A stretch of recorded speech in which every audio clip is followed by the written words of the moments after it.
Irmãos, boa noite. A graça e a paz do Senhor Jesus a todos. Amém? Nós vamos continuar a nossa sequência de mensagens na carta de Filemon e eu quero convidar você para lá. Nós faremos a leitura nessa noite do versículo 8 até o versículo 14. Filemon, do versículo 8 até o versículo 14, é a leitura que nós faremos nessa noite. Embora eu tenha plena liberdade em Cristo para te ordenar o que deves fazer, prefiro pedir-te confiado no teu amor. Eu, Paulo, já velho e agora também prisioneiro de Cristo Jesus, venho interceder por meu filho Onésimo, que gerei na prisão. Anteriormente ele te foi inútil, mas agora é muito útil para ti e para mim. Eu envio de volta a ti como se estivesse enviando o meu próprio coração. Gostaria de mantê-lo comigo, para que em teu lugar me servisse na prisão por amor do Evangelho, mas eu não quis fazer nada sem o teu consentimento, para que a tua bondade não fosse forçada, mas sim espontânea. Que Deus aplique no nosso coração a palavra dele. Recapitulando um pouco aquilo que a gente viu na semana passada, a carta de Filemon foi escrita pelo apóstolo Paulo quando ele estava preso em Roma, e ele escreveu essa carta para lidar com um caso de intriga, de conflito entre um crente de Colossos chamado Filemon e um escravo fugitivo chamado Onésimo. Paulo está lidando com esse caso nessa carta, e o objetivo central dele em tudo aquilo que ele escreve nesses 25 versículos é justamente promover a reconciliação, é convencer Filemon para que ele perdoe Onésimo e não aplique a Onésimo nenhum tipo de disciplina desumana. E hoje à noite nós estaremos analisando o cuidado que o apóstolo Paulo tem quando está lidando com esse caso aqui de reconciliação, e estaremos também aprendendo, à medida que nós caminhamos por esses versículos aqui, estaremos aprendendo sobre liderança, serviço e compaixão com o apóstolo Paulo. Na exposição passada, a maior parte da nossa atenção foi colocada sobre Filemon, e eu sugeri para vocês que nos 7 primeiros versículos da carta, a gente vê em Filemon uma vida cristã que é digna de ser imitada. Filemon era um crente amável, atuante na obra, hospitaleiro, que não media esforços, que era um canal de alegria para o povo de Deus, e a gente viu, olhando para Filemon, o que é uma vida cristã digna de ser imitada. Mas nessa parte da carta que a gente leu nessa noite, do versículo 8 ao 14, eu quero enfatizar para vocês não mais a vida de Filemon, mas a vida do apóstolo Paulo. E nós veremos como a vida de Paulo mostra para nós um exemplo do que é uma liderança segundo o coração de Deus, uma liderança saudável, uma liderança centrada no Evangelho. E nós iremos orar então, olhar para a história desse homem de Deus e aprender sobre serviço e compaixão para a nossa própria vida cristã. E é bom, irmãos, que a gente aprenda sobre esse tema de liderança, porque esse é um tema que é inevitável. Não tem como você evitar esse tema no seu dia a dia. Desde os primeiros dias da sua vida, você já foi envolvido nesse tema.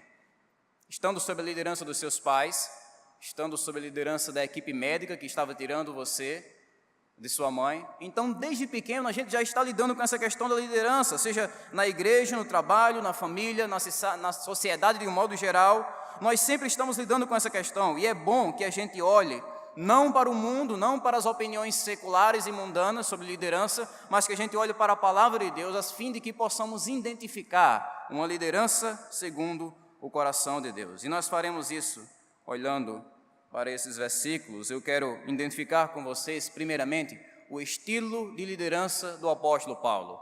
Nós veremos isso do versículo 8 até o versículo 9, onde ele diz: embora eu tenha plena liberdade em Cristo para te ordenar o que deves fazer, prefiro pedir-te confiado no teu amor.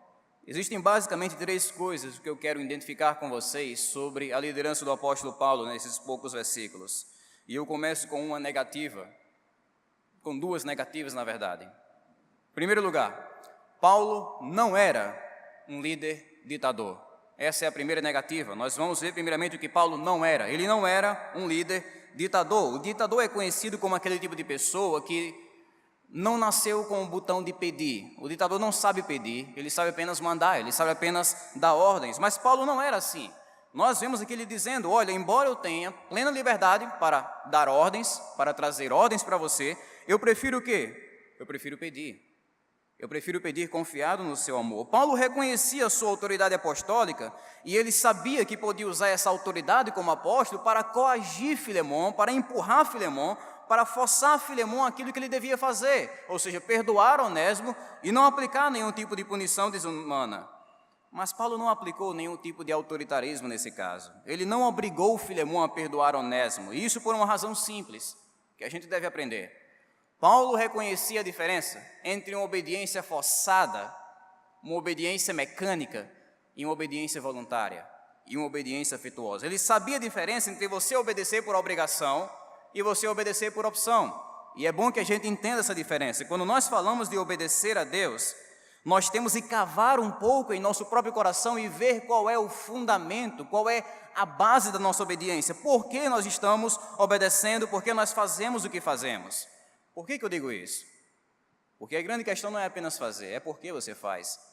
Deus não se agrada, como a gente vê na Bíblia, de uma obediência mecânica, de uma obediência forçada, de uma obediência fria, de uma obediência pesarosa. Deus não se agrada desse tipo de obediência. Deus se agrada de uma obediência voluntária, de uma obediência afetuosa, de uma obediência que nasce não de um conjunto de regras, mas de uma obediência que nasce de um coração que ama a palavra, que ama a Deus.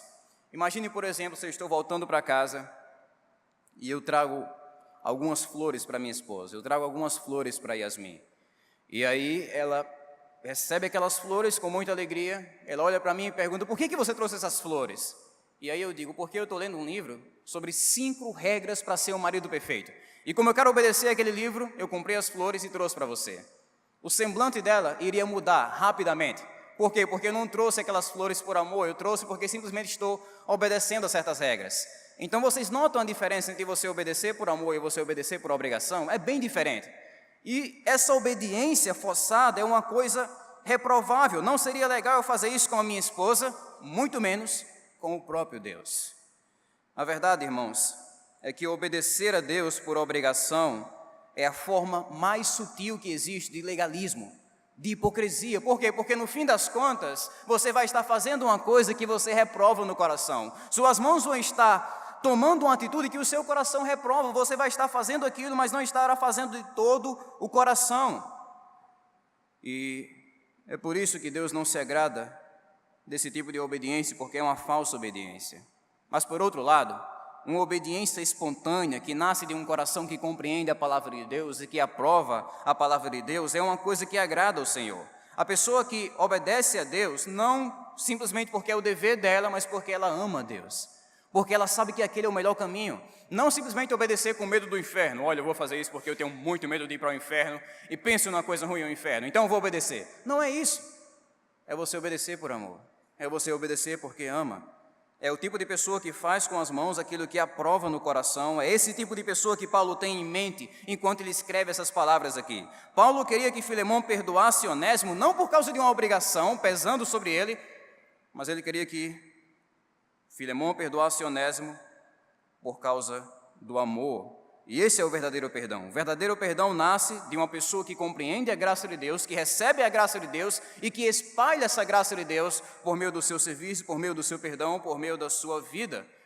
É por isso que Paulo não traz aqui uma ordem, em si um pedido. Ele mostra aqui que não é um líder ditador.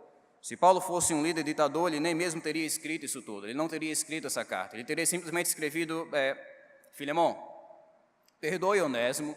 Quer você goste disso, quer não, perdoe ele. Se você não gostar, engula, mas perdoe.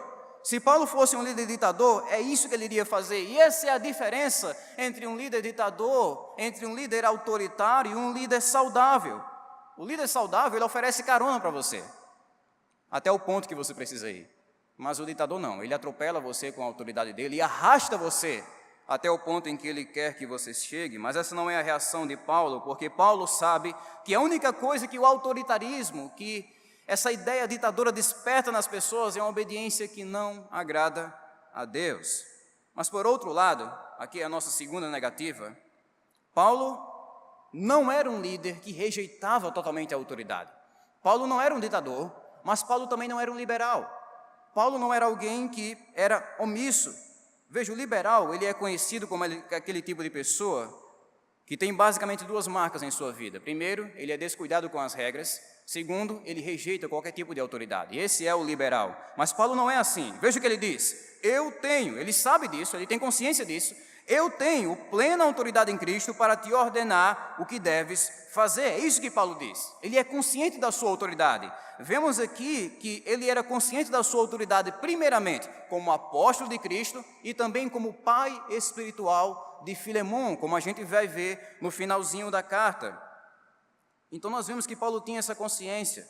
E percebam comigo no texto que ao mesmo tempo que Paulo não impõe a sua autoridade, ele impõe a autoridade de alguém maior. Ele impõe a autoridade do próprio Deus. Ele diz: Filemon, tem uma coisa que você deve fazer, que é o seu dever, que é a sua obrigação. Eu não vou estar aqui apresentando meus títulos, forçando você, mas você sabe.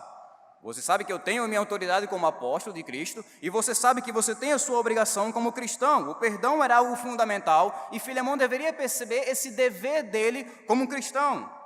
E Paulo está lembrando isso.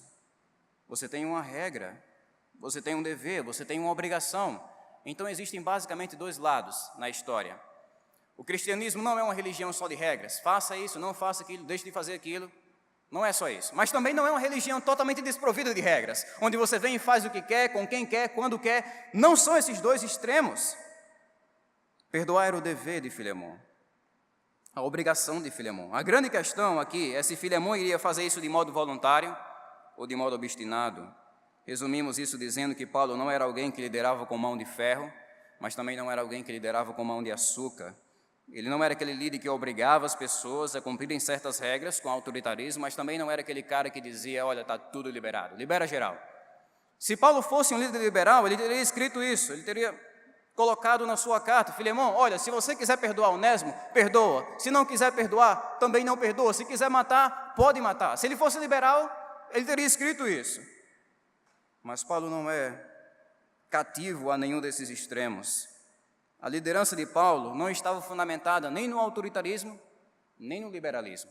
Ele era o que eu quero chamar de um líder centrado, um líder que liderava por meio do discernimento. E a frase-chave para a gente entender isso aqui, essa é a terceira marca de Paulo.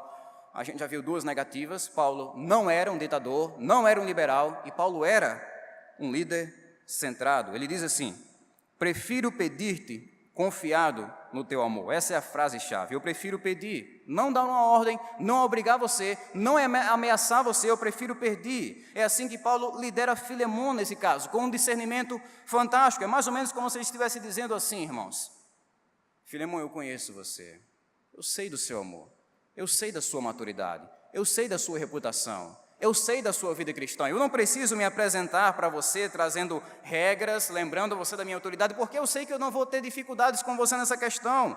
Então ele conhece Filemon e lidera Filemon à luz desse discernimento, mostrando a ele o dever de perdoar Onésimo. A liderança dele, irmãos, deve servir de exemplo para nós. Ele não conversa com Filemon como se fosse um general conversando com o seu soldado. Ele conversa como um amigo conversa com seu companheiro, de um modo simples, dizendo: você sabe que você é meu camarada. O líder centrado é exatamente esse, uma pessoa que lidera por meio do discernimento, do entendimento, da inteligência. Paulo conhecia Filemon e ele lidera à luz desse conhecimento. Agora, qual é a importância que isso tudo tem para a nossa vida? Deixa eu trazer algumas aplicações. Primeiro, liderar as pessoas não é simplesmente você obrigar as pessoas a fazerem certas coisas. Isso está longe de ser aquilo que a Bíblia chama de liderança, muito longe. Se você é um líder em sua casa, no seu trabalho, ou em sua igreja, ou na sociedade, essa é uma lição especialmente importante para você. Não é legal você sair por aí obrigando as pessoas a fazerem aquilo que elas odeiam fazer. Não é legal fazer isso. Agora, irmãos, deixa eu abrir um parênteses. Eu sei que a disciplina deve ser algo que permeia, que acompanha uma boa liderança. Depois que o pecado entrou no mundo e depois que uma coisa chamada carne passou a fazer parte da natureza humana, é impossível liderar sem disciplinar. Só existe um lugar onde será possível liderar sem disciplinar: Uma pequena palavra, céu. Só lá é possível liderar sem disciplinar. Mas, seja no trabalho, na igreja ou na sociedade, sempre, enquanto o pecado existir, haverá uma liderança acompanhada pela disciplina e pela autoridade.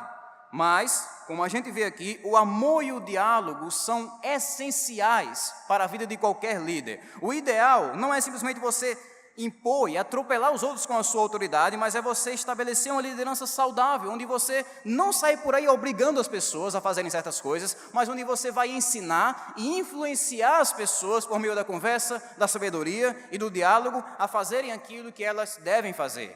Então, o ideal é que, como líder, você use não algum tipo de autoritarismo, mas que você use o seu amor, a sua sabedoria, o diálogo para despertar nas pessoas, despertar nos seus liderados o desejo de fazerem aquilo que eles devem fazer. E isso é bem diferente de ser um ditador. Bem diferente.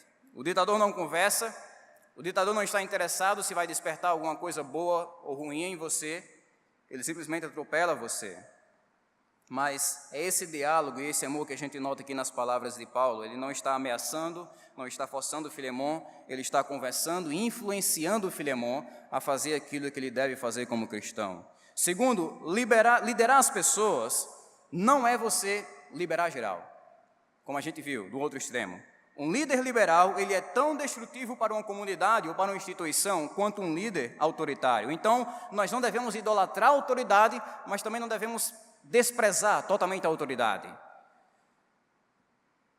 Existem situações onde a autoridade não vai ser opcional, ela vai ser necessária.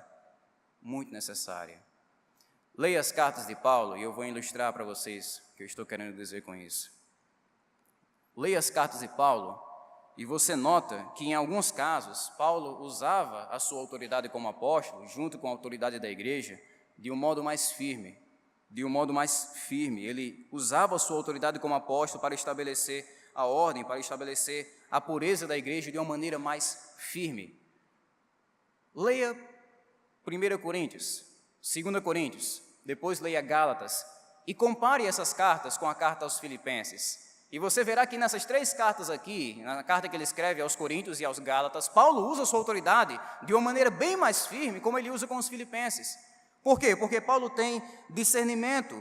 Do mesmo jeito que um marceneiro, ele usa um pulso mais firme quando está martelando um prego em uma madeira mais dura do que o normal, assim também Paulo, lidando com corações mais duros, ele usa a sua autoridade de uma maneira mais firme para martelar a palavra de Deus no coração do povo dele. Então, essa é a liderança que agrada a Deus. Obrigar as pessoas a fazerem aquilo que não querem não é legal. Liberar as pessoas para fazerem qualquer coisa não é legal também. Como pai, como patrão, como mãe, como líder, como pastor, como ministro, você deve usar a sua autoridade com discernimento. Existem muitas famílias, muitas igrejas, muitas empresas que são destruídas justamente por causa da omissão dos líderes. Eu falo aqui do tipo de situação onde o filho faz o que quer dentro de casa, manda e desmanda, quebra e conserta, e os pais não fazem absolutamente nada, não lideram. Eu falo aqui também no tipo de situação onde um membro comete qualquer tipo de pecado no meio da igreja e a liderança simplesmente faz uma vista grossa, porque afinal de contas, lidar com esse negócio de disciplina e autoridade é uma coisa que gera muita cara feia em nossos dias, então é bom a gente se afastar disso. Ou então na empresa, onde o empregado trabalha quando quer, como quer, e o patrão não diz nem sequer uma palavra, ele é omisso. E é assim que a instituição começa a ser destruída por causa da omissão. Esse é um perigo de ser um líder liberal e nós devemos correr desse perigo. O autoritarismo e o liberalismo são dois extremos que nós devemos evitar. Liberar as pessoas é você conhecer as pessoas e você conduzir as pessoas com discernimento. A palavra-chave é discernimento, é o que nós chamamos aqui do jogo de cintura. Se trata de você ter discernimento de cada pessoa e esse discernimento vai conduzir você na sua liderança. Na igreja, por exemplo, tem casos onde você não precisa ter um pulso mais firme, onde uma simples conversa resolve. Você sabe da maturidade que o irmão tem, você chega lá, conversa com ele, uma simples conversa está resolvido. Tem outros casos não, tem outros casos que exigem um pulso mais firme. Pegando outro exemplo aqui, quando você olha para a vida de Jesus nos evangelhos, você nota a mesma coisa. Existe uma diferença enorme na maneira como Jesus fala com os seus discípulos e na maneira como Jesus fala com os fariseus. Ele usava a sua autoridade de acordo com cada pessoa, com cada situação. Então, para ser um líder saudável, você deve conhecer cada um, conhecer o seu povo e ter a habilidade de aplicar a palavra de Deus em cada casa. Resumimos esse primeiro ponto dizendo que o líder centrado é aquele que reconhece a insignificância de uma obediência forçada, reconhece o perigo da liberalidade e que lidera por meio do discernimento, da inteligência e da sabedoria concedida por Deus. E essa é uma lição para qualquer tipo de liderança que você tenha que exercer na vida. No versículo 9 ao 10, nós lemos sobre o estado e a produtividade de Paulo. Eu, Paulo, já velho e agora também prisioneiro de Cristo Jesus, venho interceder por meu filho Onésimo, que gerei na prisão. Veja o que Paulo diz sobre si mesmo. Ele começa falando sobre o seu estado, como se estivesse reforçando o seu argumento em favor de Onésimo. E, em primeiro lugar, ele se identifica, como a gente observou na mensagem passada, de uma maneira humilde, como Paulo, o velho. Alguns comentaristas dizem que Paulo tinha cerca de 60 anos quando ele escreveu essas palavras. A idade dele já estava bem avançada, colocando várias limitações na obra que ele realizava como apóstolo. Mas a referência aqui, quando Paulo diz que é o velho, não é apenas a sua idade, é também ao seu estado. Ele está dizendo que é uma pessoa desgastada pelas lutas que ele enfrentava, pelas perseguições, pelas surras, pelas preocupações com a igreja de Deus. Ele já estava desgastado, sabe? Nós podemos usar a nossa imaginação para olhar para aquele senhor de idade com 60 anos, mas com aparência de 80 anos. Geralmente a gente usa essa linguagem aqui no Nordeste. Rapaz, fulano é acabado. O que a gente quer dizer com isso? Quer dizer que ele tem 20 anos, mas parece que tem 40.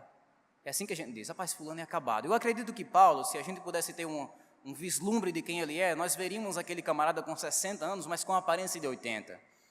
Com a pele surrada pelo sol, com a voz meio rouca de anunciar e gritar o evangelho de Jesus Cristo, com várias cicatrizes no rosto, nas costas, no seu corpo, com várias cicatrizes que ele carregava como apóstolo de Cristo. É aquela pessoa acabada, o velho, como ele diz aqui. E em segundo lugar, ele lembra a Filemon que estava preso por causa do evangelho. Já abordamos isso na mensagem passada.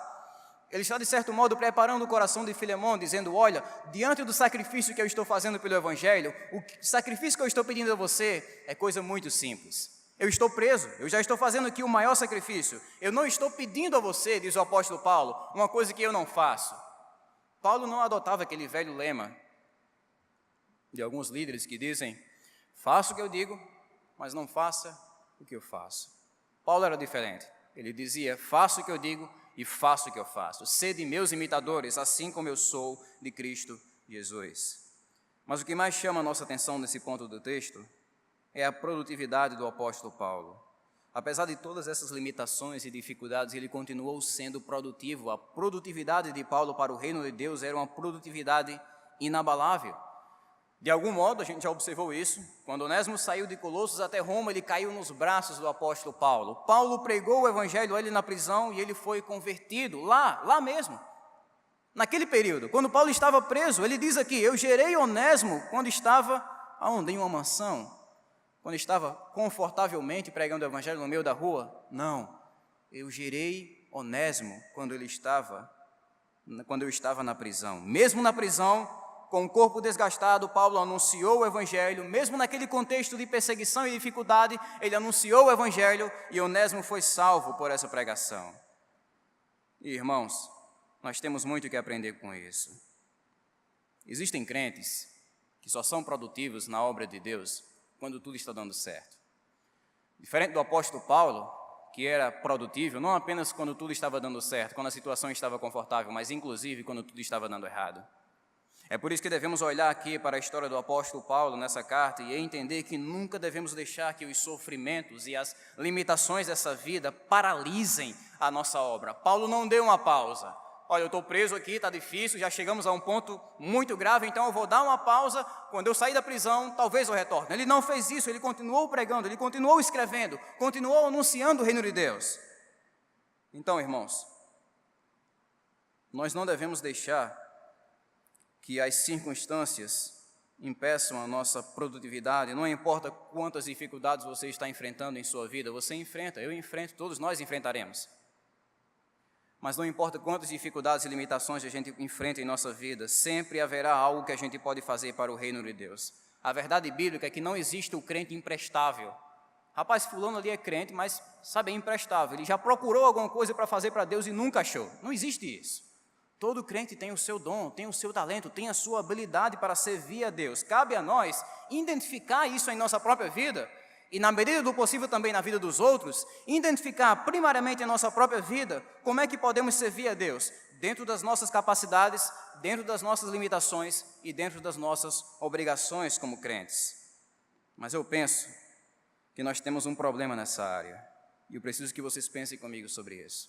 Nosso grande problema é que sempre tentamos arrumar algum tipo de desculpa ou algum tipo de justificativa para explicar a nossa negligência na obra do Senhor, para explicar a nossa omissão no reino de Cristo, para explicar a nossa negligência.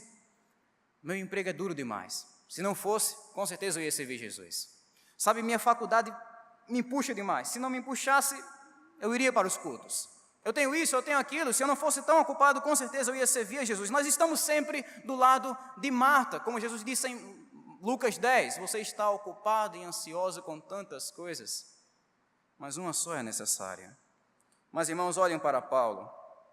Ele estava preso, mas isso de modo nenhum impediu a produtividade dele. Agora não me entendam mal, não estou dizendo que você não pode trabalhar para a glória de Deus, eu não estou dizendo que você não pode estudar para a glória de Deus, eu não estou dizendo que você deve trabalhar tanto quanto o apóstolo Paulo trabalhou, longe de mim dizer isso. O que eu estou dizendo é que a produtividade de Paulo em meio às dificuldades da vida dele deve ensinar ao nosso coração que para servir a Deus e ao reino de Deus, temos de fazer certos sacrifícios. Devemos ser produtivos mesmo em meio às dificuldades do dia a dia, esse é o exemplo que Paulo nos dá aqui. Então, irmão e irmã, trabalhe para Jesus, mesmo quando isso exigir certas dificuldades da sua parte. Então, diga não à preguiça, diga não ao desânimo, diga não a qualquer tipo de ansiedade e se envolva no serviço para avançar o maior reino que esse mundo já viu, que é o reino do nosso Senhor Jesus Cristo. E não tente se orgulhar com isso, esse é um perigo também. Não tente achar que porque você está fazendo certos sacrifícios, você está atraindo de modo especial a atenção de Jesus, porque você se torna agora um queridinho de Deus ou uma queridinha de Deus. Não são assim que as coisas funcionam. O maior sacrifício não é aquele que você faz, o maior sacrifício já foi feito, foi aquilo que Cristo fez. Em outras palavras, nunca nós seremos os heróis da história. Cristo é o verdadeiro herói. Era assim que Paulo gastava a vida dele, de modo sacrificial. Mas não apenas uma produtividade inabalável, vemos também que Paulo era um líder pacificador. Versículo 10 ao 12, ele diz: venho interceder por meu filho Onésimo, que gerei na prisão. Anteriormente ele te foi inútil, mas agora é muito útil para ti e para mim. Eu o envio de volta a ti, como se estivesse enviando o meu próprio coração. São basicamente 3 razões que Paulo apresenta para Filemão perdoar Onésimo. Primeiro, Filemão deveria perdoar Onésimo, porque Onésimo é uma nova criatura. Onésimo nasceu de novo. Eu venho interceder por meu filho Onésimo, que gerei na prisão. A ideia aqui não é de um nascimento biológico, de um nascimento físico, mas sim de um nascimento espiritual. Ele agora é uma nova criatura, ele tem um novo coração. Então, Filemão, se Onésimo foi perdoado pelo próprio Deus, então é uma grande arrogância da sua parte negar perdão àquele a quem o próprio Deus perdoou. Então, perdoe Onésimo, porque o Onésimo que está diante de você não é o mesmo que saiu daí. Ele foi transformado, esse é o primeiro motivo. Segundo, Filemão devia perdoar Onésimo porque Onésimo se tornou útil para o reino de Deus. Anteriormente, diz Paulo, ele te foi inútil, mas agora, no presente, é muito útil para ti e para mim. Existe um jogo de palavras aqui no original. O nome Onésimo, no original, significa útil, mas ao que parece, Onésimo não era esse empregado muito útil. Ele vivia causando prejuízo a Filemão, de modo que Paulo diz que antes ele não era muito útil. Mas agora, depois de ser transformado, Onésimo está trabalhando, Onésimo está servindo, Onésimo está ajudando o apóstolo Paulo. E é para esse ponto que Paulo chama a atenção de Filemão aqui. E vocês estão observando comigo? uma das principais lições dessa carta de Filemon é que quando o Evangelho chega, ele transforma a nossa disposição. O Evangelho chegou para Paulo, ele começou a quê? Ele começou a trabalhar. O Evangelho chegou para Filemon e ele começou a trabalhar, hospedando a igreja, servindo aos santos. O Evangelho chegou para Onésimo e ele começou a trabalhar. O Evangelho transforma a nossa disposição. É por isso que Filemon deveria receber Onésimo, porque seria uma grande ajuda para o ministério dele. E terceiro, Filemon devia perdoar Onésimo, porque Onésimo merecia ser tratado com o mesmo tratamento que Paulo merecia. Essa é a parte mais forte da intercessão. Quando Paulo diz, eu o envio de volta a ti, como se estivesse enviando o meu próprio coração. O meu próprio coração. Não o meu dinheiro, não um animal meu, não um objeto meu, mas a coisa mais valiosa que a gente tem no nosso corpo humano, nosso coração. O que Filemon fizesse a Onésimo, ele estaria fazendo com o apóstolo Paulo também. A ideia aqui é que Paulo está aplicando um princípio de igualdade na situação. O Onésimo não deveria ser tratado como um sub-humano, como um animal, como geralmente os escravos eram tratados naquela época. Se um escravo fugisse, ele retornasse para o seu senhor, provavelmente o senhor iria punir ele de um modo desumano. Mas Paulo está se assegurando de que isso não vai acontecer. Ele está intercedendo por Onésimo, e o grande interesse de Paulo nessa intercessão é promover a paz, promover a unidade e promover a reconciliação. Por quê? Porque um líder segundo o coração de Deus é um líder que promove a paz, é um líder pacificador. O Evangelho, o próprio Evangelho, é uma mensagem que conta ao nosso coração a história de pecadores que estavam em guerra com Deus. E o próprio Deus enviou o Filho dele para morrer no lugar do seu povo, para estabelecer o quê? Para estabelecer a paz, para desfazer a inimizade que havia entre nós e Deus. E quando nós recebemos essa mensagem, nós iremos transmitir essa mensagem para as pessoas que estão ao nosso redor, iremos promover a paz, como Jesus Cristo disse, seremos semelhantes a Deus. Ele disse em Mateus 5:9, bem-aventurados são os pacificadores, porque eles serão chamados filhos de Deus. Todo cristão verdadeiro, ele é interessado em promover a paz. Ele tem uma paz vertical com Deus e ele trabalha por uma paz horizontal com os homens. Então, não existe esse negócio do famoso crente galo de briga, que gosta de sair por aí brigando, que gosta de sair por aí arranjando intrigas. Não existe isso. Todo cristão verdadeiro é um pacificador e o líder é especialmente um pacificador.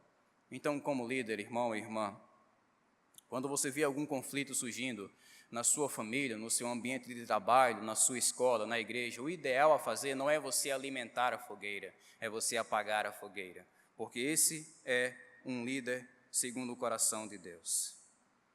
Por último, quero que vocês observem comigo, do versículo 13 ao 14, o caráter do apóstolo Paulo como líder, versículo 13 ao 14. Eu gostaria de mantê-lo comigo, para que em teu lugar me servisse na prisão por amor do Evangelho, diz Paulo. Mas eu não quis fazer nada sem o teu consentimento, para que a tua bondade não fosse forçada, mas sim espontânea. Duas coisas que eu quero que vocês enxerguem comigo sobre Paulo: a sinceridade dele e a honestidade dele. Eu gostaria de mantê-lo comigo, essa é a sinceridade de Paulo. Eu gostaria de mantê-lo comigo para que em teu lugar me servisse na prisão. Paulo está abrindo o jogo aqui, ele não está escondendo as coisas. Ele diz, quer saber, Filemon? Eu não estou nem querendo muito enviar Onésimo. Por mim ele ficava por aqui mesmo. Por mim ele ficava em Roma, me auxiliando, prestando o serviço que você deveria prestar, como substituto. Ele diz, para que em teu lugar me servisse. É como se ele dissesse, eu sei que você queria estar comigo aqui, Filemon, mas você não pode. Mas Onésimo está aqui, ele está me servindo, ele está me auxiliando, ele está sendo um cooperador, um auxiliar, e eu estou enviando ele com um coração dividido, porque na verdade eu queria que ele ficasse aqui comigo, eu queria que ele continuasse me auxiliando para que Deus usasse a nossa vida para avançar o reino dele. Mas é aqui onde entra a honestidade de Paulo. Ele é sincero, eu gostaria que ele ficasse aqui, mas ele é honesto também. O texto continua dizendo, mas eu não quis fazer nada sem o teu consentimento. Essa é a honestidade de Paulo. Para que a tua bondade não fosse forçada, mas sim espontânea. Sabe o que Paulo poderia fazer depois que Onésimo se converteu? Paulo poderia ter deixado as coisas como estavam, escondido Onésimo lá. Sabe aquele tipo de pessoa que acha algum dinheiro no chão e a primeira coisa que ela faz é pegar o dinheiro rapidamente, colocar no bolso, olhar para um lado para o outro e ninguém viu, nada aconteceu.